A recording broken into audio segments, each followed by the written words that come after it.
Like and subscribe to my channel and click the bell icon to get new video updates.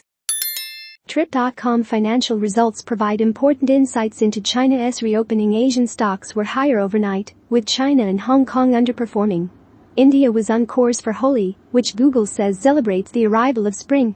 February trade data was cited as the culprit as year-to-date imports fell by down 10.2% versus expectations of minus 5.5%, exports down minus 6.8% versus expectations of minus 9%, and trade balance of $116 billion versus expectations of $82.5 billion.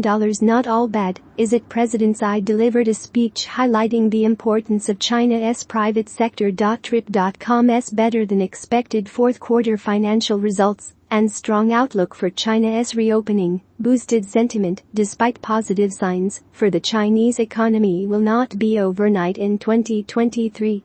TCOM results are covered in detail below. The Asia dollar index fell overnight, the Chineseki renminbi, however, falling to 6.94.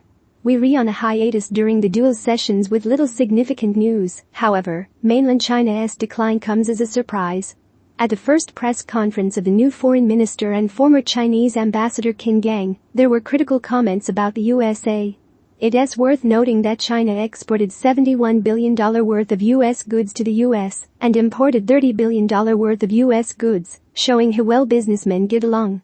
Top traders in Hong Kong were Tencent minus 1.65%, Alibaba HK 1.55%, Meituan minus 3.5%, tracking behind entry into Uber-like taxi calls, energy giant CNOOC 3.34%, and China Mobile minus 2.73%. Mark Mobius confirmed that comments about not being able to get his money out of China were resolved and, more importantly, included not investing in China, but having a bank account. The company didn't bury the headline. Domestic business in China remained robust, and international business continued to show strong recovery momentum. Bookings for outbound airline tickets and hotel bookings grew over 200% and 140% year-over-year, respectively, in the fourth quarter. Overall, airline ticket bookings across the company's global platforms grew 80% year-over-year in the fourth quarter. Management did a great job of keeping spending low as the company faced COVID headwinds in the fourth quarter of 2022. Key is the company's positive forward-looking views on China's reopening and resuming. China's love of travel. International travel has been restricted as airlines are now operating at just 15% to 20% of pre-COVID capacity. However, airlines are expected to be at 50% capacity utilization by the end of June and 80%-90% capacity utilization by the end of the year. Despite limited capacity, the volume is 40% higher than before COVID. Before COVID, 150 million Chinese traveled abroad each year. Revenue increased 7% year-on-year to RMB 5.031 billion versus analysts' expectations of RMB 4.861 billion and RMB 4.682 billion in Q4 2022.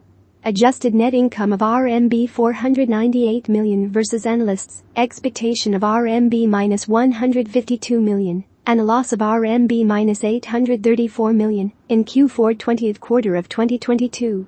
119 stocks were up, while 374 stocks were down.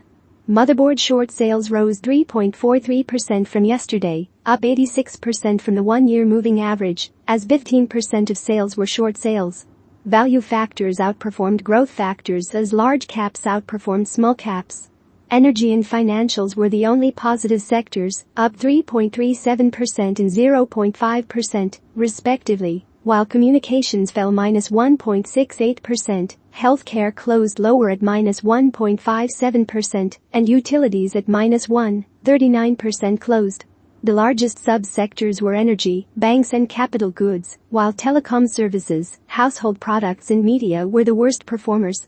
Southbound stock connect volumes were small moderate as mainland investors sold minus $99 million in Hong Kong stocks, with Tencent posting a small net buy, Meituan a modest net sell, and Kuishu a small net sell. Shanghai, Shenzhen and Starboard fell minus 1.11%, minus 2.02% and minus 1.69% to yesterday's volume of minus 1.94%, which is 103% of the one-year moving average. 412 shares rose, while 4,453 shares fell. Value factors outperformed as they declined less than growth factors, and large caps outperformed small caps. Energy was the only positive sector, up 0.79%, while technology gained -2.77%, communications -2.71% and real estate -2.36%.